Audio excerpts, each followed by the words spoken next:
દવારવાડામાં આવ્યા ત્યાં જોઈ લો આજે ઊંટડી છે પ્લેસેન્ટા છે હાથથી રિમૂવ કરી છે. જય માતાજી મિત્રો સવારના 8 વાગ્યા છે ને આપણે નાહી ધોઈ નાસ્તો પાણી કરીને તૈયાર થઈ ગયા છે. બાકી જો મહેશભાઈની ગાયો હજી છૂટી નથી અને જો નનકી વાસળી અહીંયા ઓગારેલી બેઠી જો ધમોળ બાકી જો શિંગડા કમ્પ્લીટ થઈ ગયા રોજ વરી ગઈ અને હવે આપણે જાય પાંજરાપુર અને પાંજરાપુર જઈને જોયા છે શું કામકાજમાં છે. તો મિત્રો આપણે છે અહીંયા પાંજરાપુર પહોંચી આવ્યા હતા અને પાંજરાપુર આવતા જ આપણે જે કાલે આપણે ગાય આવી હતી જે નીકળી ગયેલો હતો અને કૂતરે થોડુંક છે એમાં લગાડી દીધું હતું તો એને ચેક કરવા માટે આવી ગયા હતા. તો અહીંયા જોઈ શકો છો આ જે ગાય છે ને ઓગારે રહી ને જો આર્યા ગાય એને હતું પણ આજે ઓકે છે ગાય કમ્પ્લીટ છે કાંઈ બીજી કાંઈ તકલીફ નથી. તો હવે આપણે જાશું પિંજરાની અંદર અને ત્યાં કને જઈને ચેક કરશું કાંઈ નવો કેસ આવ્યો તો એ તમને બતાવશું નહીંતર જે રેગ્યુલર કામ હશે એ કરશું. તો આપણે ડીપામાંથી છે અહીંયા માંદાવાડામાં આવ્યા ત્યાં જોઈ લો આજે ઊંટડી છે અહીંયા રહી અત્યારે.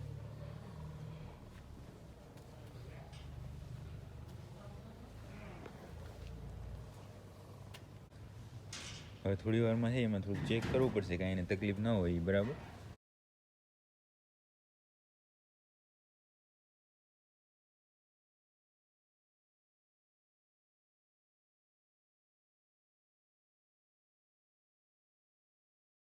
તો મિત્રો જોઈ શકો છો અહીંયા છે એ બચ્ચું થોડુંક નીકળ્યું છે બાકી ખેંચાતું નથી એટલે બીજા માણસોને હાથ દીધો છે એટલે હું વ્યવસ્થિત બર થાય બાકી અત્યારે અમે 2 જણા હતા બીજા આવે છે માણસ.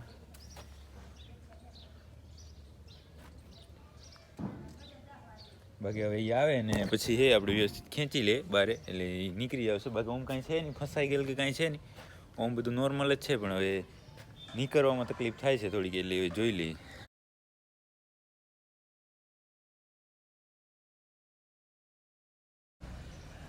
તો મિત્રો અહીંયા જોઈ લો આપણે 4 જણાની મહેનત ફૂલ બર કર્યું ત્યારે બચ્ચું નીકળી ગયું. બાકી આ ઊંટડી અહીંયા છે અને એનું બચ્ચું જો વિયાઈ ગયું છે.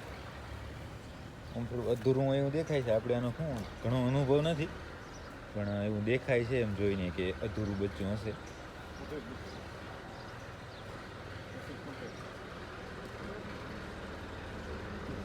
આ શું છે ગામમાં એનો પગ ભાંગી ગયો હતો ને હેરાનને થઈને એમાં શું એ પીડામાં છે એ અધૂરું બચ્ચું નાખી દીધું એવું લાગે છે આપણે.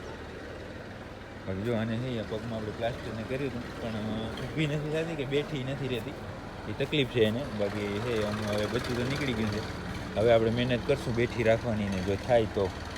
અને બાકી હવે આનું કામ થઈ ગયું ઓકે. હવે થોડું ઇન્જેક્શનને આપી દઉં પીડા ન થાય એનું પછી આપણે પાવડરને નાખવાનું છે એ કરશું. તો મિત્રો આપણે જે ઊંટડી છે એને પીડાનું ઇન્જેક્શન આપી દીધું છે અહીંયા જોઈ શકો છો પડી છે બચારી અને વાડાની અંદર છે એ નીમનું કામ ચાલુ છે અને જે ઢોરા ઉઠલી ગયા હતા એને પાવડર આપણે નાખી દીધો અને હવે થોડી વારમાં શું અહીંયા ઢોરા આવશે ને ખાઈ લે પછી આપણે એને ટ્રીટમેન્ટ ચાલુ કરશું. બાકી કાંઈ નવો કેસ છે નહીં જે ડ્રેસિંગનું રેગ્યુલર કામ છે એ જ કરવાનું છે તો હવે થોડી વારમાં કરશું. તો આપણે છે થોડી વાર રાહ જોઈ ત્યાં જોઈ શકો છો ઢોરા આવી ગયા ને ઢોરાએ છે નીણ ખાઈ લીધી છે. તો આપણે પેલું છે આ ટેગનું કામ જે કરીએ 2-3 દિવસે એકવાર કરીએ એ ચાલુ કર્યું છે તો ટેગ પહેલાં લગાવી દઈએ અને પછી છે આપણે જે ડ્રેસિંગનું કામ છે એ કરશું. તો મિત્રો જોઈ લો આપણે છે વાડાની અંદર લગભગ છે એ ઢોરાને છે એ ટેગ આવી ગયા છે અને ટેગ આપણે એટલા માટે લગાવીએ કે જે સરકારી સહાયોને લેવાની હોય આપણે એટલા માટે ટેગ છે એ ફરજિયાત છે તો એનું ટેગિંગ આપણે કરતા હોઈએ છીએ.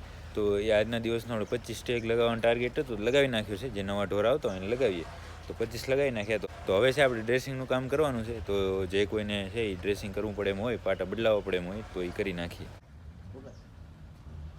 તો મિત્રો આપણે એક ગાયનું ડ્રેસિંગ કર્યું જે તમે જોયું અને બીજા 2-3 કામ કર્યા હતા પણ હવે એ શું બતાવી શકાય એમ નહોતું થોડુંક લોહીને એવું વધારે હતું એ ન બતાવ્યું.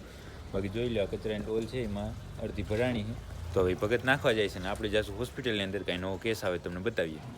તો મિત્રો આપણે પાંજરા પર બીજું કંઈ કામ હતું નહીં તો આપણે આપણી ગૌશાળે આવી ગયા હતા.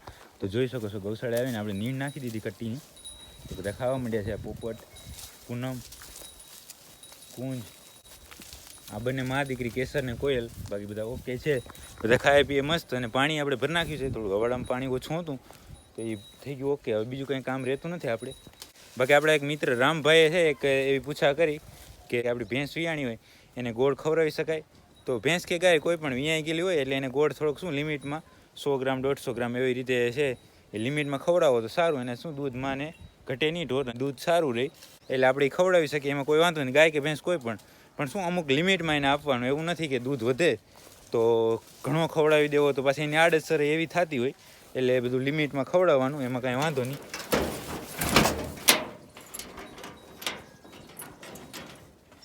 અને હવે છે આપણે અહીંયા ગૌશાળાએ બધું કામ પૂરું થઈ ગયું, તો હવે આપણે જાશું ઘરે જમવા માટે, અને ઘરે જમીને જાશું પાંજરાપુર. તો હવે મળીએ સીધા પાંજરાપુર. તો મિત્રો આપણે આપણી ગૌશાળાએ બધું કામ કરીને પાંજરાપુર આવી ગયા હતા. પછી પાંજરાપુરથી છે એક આંખાની દવા કરવા માટે આપણે ગામમાં જવું પડ્યું. એની દવા કરીને આપણે ફરી પાંજરાપુર પહોંચી ગયા છે. તો અત્યારે એક છે ગાય આવી છે, જોઈ લો. એને છે પગમાં કંઈક લાગેલું છે, કોઈ મારેલું છે. આમ દવાની બધી થઈને જ આવી છે, બારે બધી કમ્પ્લીટ. પણ આમ શું હાલવા ચાલવાની તકલીફ પડે છે, એટલે અહીંયા રાખી ગયા. આમ ખાય પીએ બરાબર છે. બાકી આ ગાય સિવાય બીજો કાંઈ કેસ નથી. હવે જાશું આપણે હોસ્પિટલની અંદર, અને ત્યાં કને બેસું, કાંઈ નવો કેસ આવે તમને બતાવું. તો મિત્રો આપણે છે જે ઉટડી હતી એને થોડી વાર માણસો આપણા નવરા હતા તો બેઠી કરી છે. પણ આમ શું લાસ્ટ સ્ટેજમાં જ છે, કાંઈ એમાં મૂવમેન્ટ કાંઈ છે નહીં. જો આ નળી રહે ને આ બાજુ ગરદન રહે, આ બધું નાખી દીધી. બાકી હમણાં એની પ્લેસેન્ટા છે હાથથી રિમૂવ કરી છે આપણે. તો આ લગભગ આમ બચ્ચું અધૂરું હતું, છતાં પણ આ છે એ હા સમજો નહીં કે 8-10 કિલો જેટલું તો હશે, નહીં હોય એટલું. એવડી મોટી પ્લેસેન્ટા, તો આમ પૂરું વિયાણી હોય તો મારા ખ્યાલથી વધારે હશે. આપણે શું ખાસ કાંઈ અનુભવ એટલો છે નહીં. બાકી જો આને અત્યારે બેઠી કરી, છતાં પણ આ બાજુ છે એ નળી એની નાખીને બેઠી છે. કાંઈ ખાતી પીતી કાંઈ છે નહીં. હવે શું છે એને લાસ્ટ સ્ટેજમાં જ છે, એટલે કદાચ છૂટી જાય ને એમાં જ એની સુખ છે. બાકી તો આમાં હેરાન થવાનું જ છે. તો હવે આપણે જવાનું છે આપણી ગૌશાળાએ, તો ત્યાં કને જઈને જોઈએ. તો મિત્રો આપણે પાંજરાપુરથી પછી આપણી ગૌશાળાએ આવી ગયા હતા, અને ગૌશાળાએ બધું કામ કરી અને શું થોડીક ઉતાવળ હતી આજે આપણે, એટલે કાંઈ બતાવી તમને ન શક્યા. અને અત્યારે એક સ્પેશિયલ વ્યક્તિને આપણે મળવા આવ્યા છે. જો શક્ય હશે તો આપણે કંઈક વિડીયોને બતાવશું, જો હશે તો. બાકી અત્યારે શું રાત છે એટલે કંઈ નક્કી નહીં. તો આજના વિડીયોને આપણે અહીંયા સુધી જ રાખશું. વિડીયો પસંદ આવે તો લાઇક કરજો, કોમેન્ટ કરજો, ચેનલને સબસ્ક્રાઈબ કરજો. મળીએ કાલના નવા વિડીયોમાં.